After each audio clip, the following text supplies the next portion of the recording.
ಓಂ ನಮೋ ಭಗವತೆ ವಾಸುದೇವಾಯ. ಎಲ್ರಿಗೂ ನಮಸ್ತೆ. ಇವತ್ತು ವಾಸುದೇವ ಆಸ್ಟ್ರೋಗೋಲ್ಡ್ ಯೂಟ್ಯೂಬ್ ಚಾನೆಲ್ಗೆ ನಿಮಗೆಲ್ಲ ಸ್ವಾಗತ. ಇವತ್ತಿನ ವಿಚಾರ ಏನಪ್ಪಾ ಅಂದ್ರೆ ಡಿ.ಕೆ. Shivakumar CM of Karnataka. ಎಲ್ರಿಗೂ ಗೊತ್ತಿರುವಂತ ವಿಚಾರ. ಕಳೆದ ಒಂದು ತಿಂಗಳಿಂದ ನಾನು ಒಂದು ಪ್ರೆಡಿಕ್ಷನ್ಸ್ ಮಾಡಿದ್ದೆ. ಇವರ ಒಂದು ಜಾತಕದ ಪ್ರಕಾರ ಶನಿ ದಶ ಕಾಂಬಿನೇಷನ್ಸ್ ನಡೀತಾ ಇದೆ. ಶನಿ ದಶ ಇವರ ಜಾತಕದಲ್ಲಿ ತುಂಬಾ ಎಕ್ಸಲೆಂಟ್ ಆಗಿದೆ. ಬಟ್ ಏನಪ್ಪಾ ಅಂದ್ರೆ ಚಂದ್ರ ಭುಕ್ತಿಯಲ್ಲಿ ಕಾಂಬಿನೇಷನ್ ನಕ್ಷತ್ರದಲ್ಲಿ 1 and 5 ಕಾಂಬಿನೇಷನ್ ಇರೋದ್ರಿಂದ ಇವ್ರಿಗೇನಾದ್ರೂ ಅಧಿಕಾರ ಸಿಗುವಂತ ಸಮಯದಲ್ಲಿ ಇಮಿಡಿಯೇಟ್ ತಗೊಳ್ಬೇಕು. ಕಾಂಬಿನೇಷನ್ 5ನೇ ಮನೆ ನಾನು ಹೇಳಿದ್ದೆ, ಕರ್ಣನ್ ಜಾತಕ ಬಿಟ್ಕೊಡುವಂತ ಜಾತಕ ಅಥವಾ ಕಾದು ನೋಡುವಂತ ತಂತ್ರ ಇವರಲ್ಲಿ ತುಂಬಾನೇ ಜಾಸ್ತಿ ಇರುತ್ತೆ.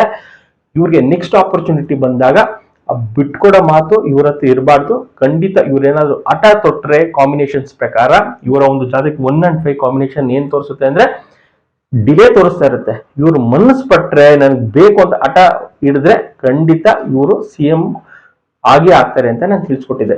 ನೀವು ನನ್ನ ಹಳೆ ಚಾನೆಲ್ನ ಹೋಗಿ ನೋಡಿದ್ರೆ ಎಲ್ಲಾ ಮಾಹಿತಿನೂ ಇವರ ಒಂದು ವಿಚಾರವಾಗಿ ತಿಳಿಸಿನಿ. ಈ ಆರೋಸ್ಕೋಪ್ ಪ್ರಕಾರ ಇವರ ಒಂದು ಡೀಟೇಲ್ಸ್ ಪ್ರತಿಯೊಂದು ಮಾಹಿತಿ ಕೊಟ್ಟಿದ್ದೀನಿ.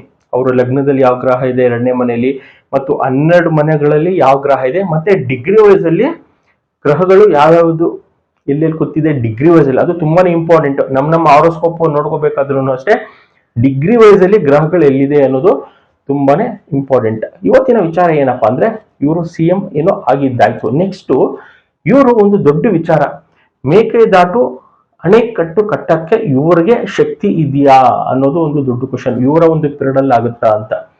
ಇವರ ಒಂದು ಜಾತಕ ನೋಡ್ಬೇಕಾದ್ರೆ ನಡೀತಿರೋದೇನೋ ಶನಿ ದಶ ನಡೀತಾ ಇದೆ, ಚಂದ್ರಭುಕ್ತಿ.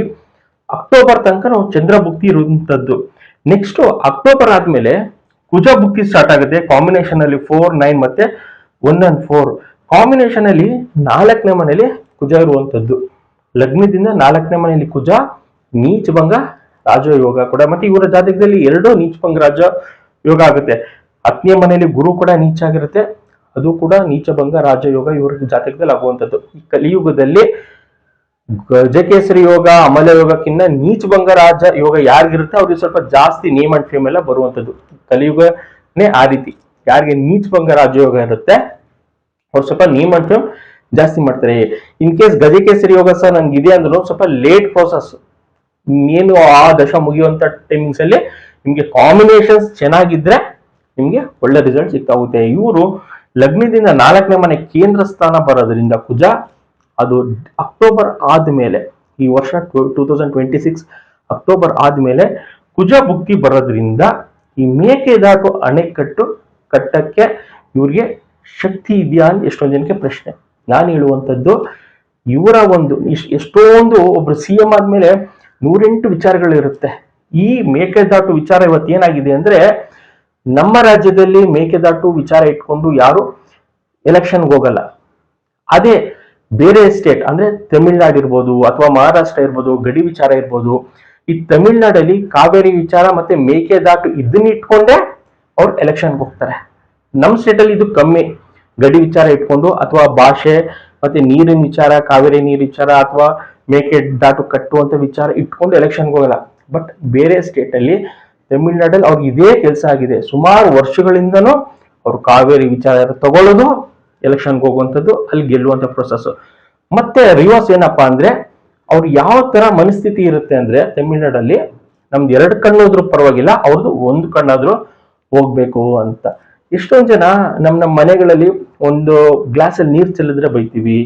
ಎಷ್ಟೊಂದ್ ಜನ ಪಾಪ ಆಫೀಸ್ಗೆ ಹೋಗಿರ್ತಾರೆ, ನೀರ್ ಬಿಟ್ಬಿಟ್ಟಿರ್ತಾರೆ, ಅವರ ಒಂದು ಟ್ಯಾಂಕರ್ ರೋಡಲ್ಲಿ ಹರಿತಿರುತ್ತೆ. ಎಲ್ರು ಬೈತಾರೆ ರೋಡಲ್ಲಿ ಇರುವವರಲ್ಲ, ಎಷ್ಟು ನೀರ್ ವೇಸ್ಟ್ ಮಾಡ್ತಾರಪ್ಪ ಈ ಮನೆಯವರು ಅಂತ. ಆದ್ರೆ ಎಷ್ಟೋ ಲಕ್ಷ ಕ್ಯೂಸೆಕ್ಸ್ ನೀರು ಅಂತ, ಎಷ್ಟೋ ಲಕ್ಷ TMC ನೀರು ಸಮುದ್ರ ಪಾಲಾಗ್ತಾ ಇದೆ. ಯಾರು ಹೇಳೋರಿಲ್ಲ ಮತ್ತೆ ಕೇಳೋರಿಲ್ಲ. ನಾನು ಕಳೆದ ಒಂದು ಸಂಚಿಕೆಯಲ್ಲಿ ಕೂಡ ತಮಿಳ್ನಾಡು ಸಿಎಂ ವಿಜಯ್ ಅವ್ರ ಬಗ್ಗೆ ಜಾತಕ ಅನಾಲಿಸಿಸ್ ಮಾಡಿದ್ದೀನಿ, ಡಿ.ಕೆ. ಶಿವಕುಮಾರ್ ಅವ್ರದ್ದು ಮಾಡಿದ್ದೀನಿ, ಮತ್ತೆ ನರೇಂದ್ರ ಮೋದಿ ಅವ್ರದ್ದು ಜಾತಕ ಅನಾಲಿಸಿಸ್ ಮಾಡಿದ್ದೀನಿ. ಇವ್ರದೆಲ್ಲ ಕಾಂಬಿನೇಷನ್ಸ್ ಯಾವ ರೀತಿ ಬರುತ್ತೆ ಅಂದ್ರೆ ಎಲ್ರೂ ಜಾತಕದಲ್ಲೂ ಕುಜದೋಷ ಇರುವಂತದ್ದು. ವಿಜಯ್ ಇರ್ಬೋದು, ಇವರು ಒಂದು ಜಾತಕದಲ್ಲಿ ಲಗ್ನದಿಂದ 4ನೇ ಮನೆ ಬಂದ್ರು ಕುಜದೋಷ ಅಂತ ಹೇಳ್ತೀವಿ. ನರೇಂದ್ರ ಮೋದಿ ಅವ್ರಿಗೂ ಲಗ್ನದಿಂದ 12ನೇ ಮನೆಯಲ್ಲಿ ಕುಜ ಇರುವಂತದ್ದು, ಡಿಗ್ರಿ ವೈಸ್ ಅಲ್ಲಿ ಕೂಡ ಅದು ನಾವು ಕುಜದೋಷ ಅಂತ ಹೇಳ್ತೀವಿ. ಕಾಂಬಿನೇಷನ್ ಅಲ್ಲಿ ಯಾರಿಗೆ ಕುಜದೋಷ ಇದೆ ಅವ್ರು ಏನ್ ಅನ್ಕೊಂಡಿರ್ತಾರೆ ಅದು ಸಕ್ಸಸ್ ಆಗ್ತಾರೆ. ಇವರು ಫಸ್ಟ್ ನಾನು ಸಿಎಂ ಆಗ್ಬೇಕು ಅಂತ ಹಠ ತೊಟ್ಟಿದ್ರು ಇವತ್ತು ಸಿಎಂ ಆಗಿರುತ್ತಾರೆ. ನೆಕ್ಸ್ಟ್ ಮೇಕೆದಾಟು ಕಟ್ಟಬೇಕು ಅಂತ ಇವ್ರೇನಾದ್ರೂ ಹಠ ತೊಟ್ಟಿದ್ದೆ ಆದ್ರೆ ಖಂಡಿತ ಡಿ ಕೆ ಶಿವಕುಮಾರ್ ಅವ್ರ ಕೈಲಿ ಸಿಎಂ ಅವರ ಅವಧಿಯಲ್ಲೇನೆ ಈ ಮೇಕೆದಾಟು ಅಣೆ ಕಟ್ಟೋ ಭಾಗ್ಯ ಇರುತ್ತೆ. ಏನಕ್ಕೆ ಅಂದ್ರೆ ಯಾರ ಒಂದು ಜಯಲಲಿತಾ ಆರೋಸ್ಕೋಪ್ ನೋಡಿ ಅವ್ರಿಗೂ ಕುಜದೋಷ ಇರುವಂತದ್ದು, ವಿಜಯ್ ಅವ್ರ ಜಾತಕದಲ್ಲೂ ಕುಜದೋಷ, ಡಿ ಕೆ ಶಿವಕುಮಾರ್ ಅವರ ಜಾತಕದಲ್ಲೂ ಕುಜದೋಷ. ಯಾರು ಉನ್ನತ ಸ್ಥಾನದಲ್ಲಿ ಇರ್ತಾರೆ, ದೇವೇಗೌಡ ಅವ್ರ ಜಾತಕದಲ್ಲೂ ಕುಜದೋಷ, ಇಂದಿರಾ ಗಾಂಧಿ ಅವ್ರ ಜಾತಕದಲ್ಲೂ ಕುಜದೋಷ, ತುಂಬಾ ಟಾಪ್ ಲೀಡರ್ಸು ಅಥವಾ ಕ್ರಿಕೆಟ್ ಪ್ಲೇಯರ್ಸ್ ಇರ್ಬೋದು ಅಥವಾ ಒಂದು ಫಿಲಂ ಇಂಡಸ್ಟ್ರಿ ಯಾರು ನೇಮ್ ಅಂಡ್ ಫೇಮ್ ಮಾಡಿರ್ತಾರೆ ಅವ್ರಿಗೆಲ್ಲ ಕುಜದೋಷ ಇರುತ್ತೆ. ಅದು ದಶಾಭುಕ್ತಿ ಅಂತರ್ಭುಕ್ತಿ ಎಲ್ಲ ಬಂದಾಗ ಅವ್ರಿಗೆ ಈ ರೀತಿ ಸಮಸ್ಯೆ ಅಂದ್ರೆ ಕೆಲವೊಂದು ಸಮಸ್ಯೆನೂ ಬರುತ್ತೆ ಅವ್ರಿಗೆ. ಆ ಸಮಸ್ಯೆನ ಫೇಸ್ ಮಾಡುವಂತ ಶಕ್ತಿನೂ ಕೂಡ ಕುಜ ಕೊಡ್ತಾನೆ. ನಾವೆಲ್ಲ ಏನ್ ಅನ್ಕೊಂಡಿರ್ತೀವಿ, ಕುಜ ಜಾತಕದಲ್ಲಿ ಏನಾದ್ರು ಕುಜ ದೋಷ ಇದ್ರೆ ಅದನ್ನ ನಿವಾರಣೆ ಮಾಡ್ಕೋಬೇಕು, ಪರಿಹಾರ ಮಾಡ್ಕೊಳ್ಬೇಕು ಅಂತ ಕೇಳ್ತಿರ್ತೀವಿ. ಜಾತಕದಲ್ಲಿ ಏನಾದ್ರೂ ಕುಜ ದೋಷ ಇದ್ರೆ ಅವ್ರು ಏನೇ ಸಮಸ್ಯೆ ಬಂದ್ರು ಅದರಿಂದ ಹೊರಗ್ ತರ್ತಾರೆ. ಈಗ ನಾನು ಆಗ್ಲೇ ಹೇಳ್ದೆ, ಇವ್ರಿಗೆ ಟಫ್ ಫೈಟು ಈಗ ಪ್ರೆಸೆಂಟ್ ಇರೋದು ಜೋಸೆಫ್ ವಿಜಯ್ ಅವ್ರು ಕೂಡ. ಅವ್ರ ಜಾತಕದಲ್ಲಿ ಅವರು ಅಷ್ಟು ಈಸಿಯಾಗಿ ಬಿಟ್ಕೊಡಲ್ಲ, ಕೇಂದ್ರಕ್ಕೆ ಪತ್ರ ಬರೆಯುತ್ತಾರೆ. ಮತ್ತೆ ಎಲ್ಲಾ ರೀತಿನೂ ನೆಗೆಟಿವ್ ನಮ್ಮ ಕರ್ನಾಟಕದಲ್ಲಿ ಅಣೆ ಕಟ್ಟಬಾರ್ದು ಅಂತ ಎಷ್ಟು ಪ್ರಯತ್ನ ಮಾಡ್ತಾರೋ ಅಷ್ಟು ಪ್ರಯತ್ನ ಅವರು ಪ್ರತಿ ಸಲನೂ ಮಾಡ್ತಿರ್ತಾರೆ, ಯಾವುದೇ ಸಿಎಂ ಆಗ್ಲಿ ಮಾಡ್ತಿರ್ತಾರೆ. ಬಟ್ ಈಗ ಅಂದ್ರೆ ಟಫ್ ಫೈಟ್ ಇರುತ್ತೆ. ಜಾತಕದಲ್ಲಿ ಇವ್ರದ್ದು ಪ್ರಬಲವಾಗಿದೆ, ವಿಜಯ್ ಅವ್ರದ್ದು ಕೂಡ ಪ್ರಬಲವಾಗಿದೆ. ಇನ್ನ ಮೋದಿ ಅವ್ರದಂತೂ ಹೇಳಂಗೆ ಇಲ್ಲ, ಅವ್ರದ್ದು ತುಂಬಾ ಉತ್ತಮವಾಗಿ ಅಂತ ಜಾತಕ ಇರುವಂತದ್ದು. ಅದಕ್ಕೆ ಇವತ್ತು ಅವರು ಪ್ರೈಮ್ ಮಿನಿಸ್ಟರ್ ಆಗಿರುವಂತದ್ದು. ಈಗ ನಮ್ಗಿರುವಂತಹ ಸಮಸ್ಯೆ ಏನಪ್ಪಾ ಅಂದ್ರೆ ಇವ್ರ ಕೈಲಿ ಆಗುತ್ತಾ ಅಂತ. ನಾವು ಈಗ ಎಷ್ಟೊಂದು ಇವರು ಯೋಜನೆಗಳಲ್ಲಿ ಈ ಯೋಜನೆ ಬಗ್ಗೆ ಇವ್ರೇನಾದ್ರು ಕಾನ್ಸಂಟ್ರೇಟ್ ಮಾಡಿದ್ರೆ, ನಾನು ಕಟ್ಲೇಬೇಕು ಅಂತ ಇವ್ರೇನಾದ್ರು ಹಠ ತೊಟ್ಟಿದ್ರೆ ಡಿ ಕೆ ಶಿವಕುಮಾರ್ ಅವರು ಖಂಡಿತ ಅಣೆ ಕಟ್ಟೆ ಅಂತೂ ಖಂಡಿತ ಕಟ್ಬೋದು.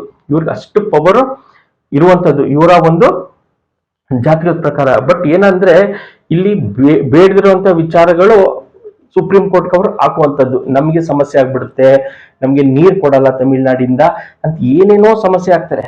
ನಾವೇನಾದ್ರೂ ಸ್ವಲ್ಪ ಪಬ್ಲಿಕ್ಸ್ ಏನಾದ್ರು ನೀರ್ ವೇಸ್ಟ್ ಮಾಡಿದ್ರು ಎಲ್ಲರೂ ಬೈಯುವಂತದ್ದು, ನೀರ್ ವೇಸ್ಟ್ ಮಾಡಬೇಡಿ, ಬೇಸಿಗೆಗಾಲ ಮಳೆಗಾಲ ಅಂತೆಲ್ಲ ಹೇಳ್ತಾನೆ ಇರ್ತಾರೆ. ಅದೇ ಎಷ್ಟೋ ಲಕ್ಷ ಕ್ಯೂಸೆಕ್ಸ್ TMC ನೀರೆಲ್ಲ ಇವತ್ತು ಸಮುದ್ರ ಪಾಲಾಗ್ತಾ ಇದೆ. ಇದಕ್ಕೆ ಯಾರು ಜವಾಬ್ದಾರಿ ಅನ್ನೋದು ತಿಳ್ಕೊಳ್ಬೇಕು. ಇದಕ್ಕೆಲ್ಲ ಕರ್ನಾಟಕ ರೈತರಿರ್ಬೋದು ಅಥವಾ ತಮಿಳ್ನಾಡು ರೈತರಿರ್ಬೋದು, ಯಾರು ಈ ಒಂದು ಅಣೆಕಟ್ಟು ಕಟ್ಟಕ್ಕೆ ಅಡ್ಕಲಾಗ್ತಿದ್ದಾರೆ. ಇನ್ ಕೇಸ್ ಇವ್ರು ಕಟ್ಟಿಲ್ಲ ಅಪ್ಪ, ಅವರಾದ್ರೂ ಅದನ್ನ ಯೂಟಿಲೈಸ್ ಮಾಡ್ಕೊಳ್ತಾ ಇದಾರ, ನಾವು ಕಳ್ಸೋ ನೀರು ಎಲ್ಲಾನು ಯೂಟಿಲೈಸ್ ಮಾಡ್ಕೊಳ್ತಾ ಇದಾರ, ಅದು ಕೂಡ ಇಲ್ಲ. ಎಷ್ಟೊಂದು ಎಲ್ಲ ಸಮುದ್ರಕ್ಕೆ ಹೋಗ್ತಾ ಇದೆ. ಕ್ರಿಮಿನಲ್ ಕೇಸ್ ಹಾಕ್ಬೇಕಾಗತ್ತೆ ಯಾರು ಅಣೆಕಟ್ಟು ವಿರುದ್ಧವಾಗಿ ಮಾತಾಡ್ತಾರೆ. ಅದು ಯಾವೇ ಸ್ಟೇಟ್ ಇರ್ಬೋದು. ಎಷ್ಟೊಂದ್ ಜನ ತಮಿಳ್ನಾಡು ಅನ್ಕೊಂಡಿರ್ತಾರೆ ಇದು ನಮ್ಗೆ ಇವರು ಅಣೆಕಟ್ಟು ಕಟ್ಬಿಟ್ರೆ ನಮ್ಗೆ ಲಾಸ್ ಆಗುತ್ತೆ ಅಂತ ಅನ್ಕೊಂಡಿರ್ತಾರೆ. ಖಂಡಿತ ಇಲ್ಲ. ಈ ಅಣೆಕಟ್ಟು ಕಟ್ಟೋದ್ರಿಂದ ನಮ್ಗೆ ಇರುವಂತ ನೀರು ಬೇಕಾಗಿರುವಂತ ಸಮಯದಲ್ಲಿ ಅವ್ರಿಗೂ ಕೂಡ ಬಿಡ್ಬೋದು. ಇದು ಎಷ್ಟೊಂದ್ ಜನ ಗೊತ್ತಾಗಲ್ಲ ಪಾಪ. ಸೊ ಅವರ ಸ್ಟೇಟ್ ಬಂದಾಗ ಅವರು ಮಾತಾಡ್ಕೊಳ್ತಾರೆ, ಇದು ಅಣೆಕಟ್ಟು ಕರ್ನಾಟಕದಲ್ಲಿ ಕಟ್ಬಿಟ್ರೆ ನಮ್ಗೆಲ್ಲ ಲಾಸ್ ಆಗುತ್ತೆ ಅಂತ. ಸೊ ಅವರು ವಿಚಾರವಾಗಿ ನಾವೇನು ಮಾತಾಡಕ್ಕಾಗಲ್ಲ, ಅವರು ಮೂಗಿನ ನೇರವಾಗಿ ಅವ್ರು ಮಾತಾಡ್ಕೊಳ್ತಾರೆ. ಸೊ ನಾವು ಇವರ ಒಂದು ಜಾತಕ ಅನಾಲಿಸಿಸ್ ನಾನು ಮಾಡ್ಬೇಕಾದ್ರೆ ತುಂಬಾ ಪವರ್ಫುಲ್ಲು ಮತ್ತೆ ತುಂಬಾ ಸ್ಟ್ರಾಂಗ್ ಆಗಿರೋದ್ರಿಂದ ಈ ಒಂದು ಯೋಜನೆ ಏನಾದ್ರೂ ಇವ್ರು ತಗೊಂಡ್ರೆ ನಾನು ಮಾಡ್ಲೇಬೇಕು ನನ್ನ ಈ ಟರ್ಮ್ ಅಲ್ಲಿ ಅಂತ ಖಂಡಿತ ಮಾಡ್ಕೊಳ್ಳುವಂತ ಅವಕಾಶ ಇರುತ್ತೆ. ನಾವು ಏನೇನೋ ಯೋಜನೆಗಳನ್ನಂತೂ ಕೊಟ್ಟಿರ್ತೀವಿ, ಫ್ರೀ ಯೋಜನೆ 5 ಯೋಜನೆಗಳನ್ನೆಲ್ಲ. ಮೇನ್ ಆಗಿ ಇದ್ರ ಬಗ್ಗೆ ಏನಾದ್ರು ಕಾನ್ಸಂಟ್ರೇಟ್ ಮಾಡಿದ್ರೆ ನಾನು ಕಟ್ಟಲೇಬೇಕು ಈ ಯೋಜನೆಗೆ, ಏನೇನು ನನ್ನ ಒಂದು ಪೊಲಿಟಿಕಲ್ ಪವರ್ಸ್ ಇದೆ ಅದನ್ನೆಲ್ಲ ಯೂಟಿಲೈಸ್ ಮಾಡ್ಕೊಂಡು ನಾನು ಮಾಡ್ತೀನಿ ಅಂದ್ರೆ ಖಂಡಿತ ಡಿ ಕೆ ಶಿವಕುಮಾರ್ ಅವ್ರಿಗೆ ಮಾಡುವಂತ ಯೋಗ ಅಂತೂ ಖಂಡಿತ ಇರುತ್ತೆ.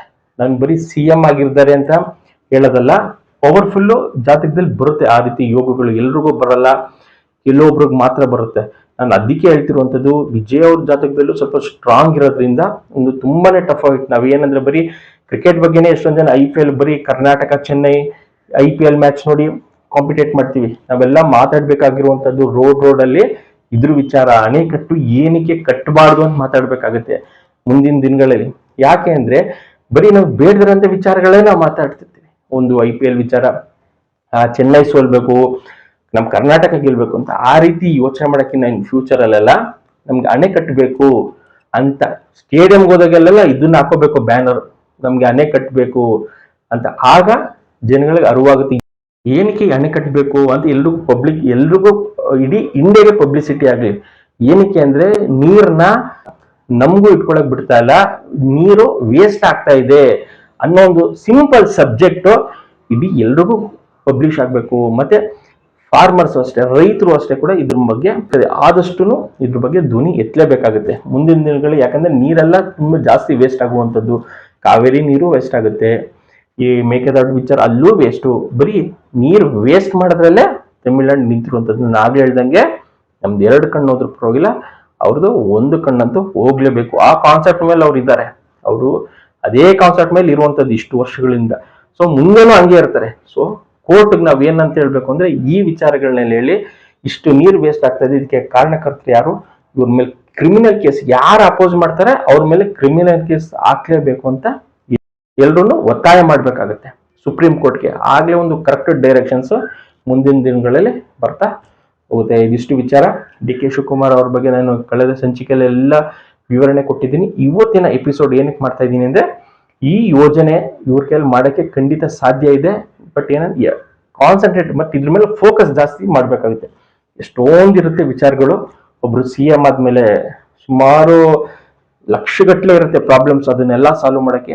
ಅದರಲ್ಲೂ ಕೂಡ ಮೇನ್ ಈ ಪ್ರಾಬ್ಲಮ್ ಇವ್ರೇನ್ ಸಾಲ್ವ್ ಮಾಡಕ್ಕೆ ನಿಂತ್ಕೊಂಡ್ರೆ ನಾನು ಮಾಡ್ಲೇಬೇಕು ಅಂತ ಖಂಡಿತ ಮಾಡಿ ಮುಗಿಸ್ತಾರೆ. ಇದಿಷ್ಟು ಇವ್ರ ವಿಚಾರ. ಯಾರು ವಾಸುದೇವ್ ಆಸ್ಟ್ರೋಗೋಲ್ಡ್ ಯೂಟ್ಯೂಬ್ ಚಾನಲ್ ಸಬ್ಸ್ಕ್ರೈಬ್ ಮಾಡ್ಕೊಂಡಿಲ್ಲ ಮಾಡ್ಕೊಳ್ಳಿ, ನಾನು ಹಾಕುವಂತ ವಿಡಿಯೋಸ್ ನಿಮ್ಗೆ ರೀಚ್ ಆಗುತ್ತೆ. ಮತ್ತೆ ಈ ನನ್ನ ಚಾನಲ್ ದೋಷ, ಕಾಟ, ಕುಜದೋಷ ಅವೆಲ್ಲ ಇರಲ್ಲ. ಏನ್ ಇನ್ಫಾರ್ಮೇಶನ್ ಬೇಕು ಅಷ್ಟು ಮಾತ್ರ ಅಪ್ಲೋಡ್ ಮಾಡ್ತೀನಿ. Thank you.